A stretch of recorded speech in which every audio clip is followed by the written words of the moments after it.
મારું નામ હિન્દુ ભગીરથસિંહ રાઠોડ એકતા ઇજલક સંગઠનનો સંસ્થાપક રાષ્ટ્રીય અધ્યક્ષ।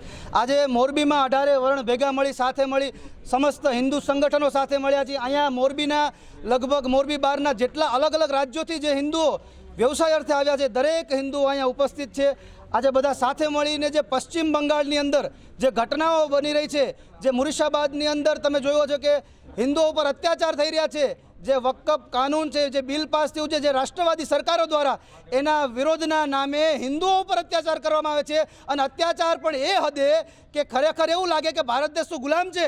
અત્યારે ભારતના લોકોને, ભારતના હિન્દુઓને પોતાના ઘરમાંથી કાઢીને બહાર કાઢે છે, મારે છે, કૂટે છે, બેન દીકરીઓ પર રેપ થાય છે, એની સંપત્તિ લૂંટવામાં આવે છે, અનેક પ્રકારનું નુકસાન કરવામાં આવે છે। અને આ અત્યારે આ 21મી સદીમાં થઈ રહ્યું છે, 2025માં થઈ રહ્યું છે।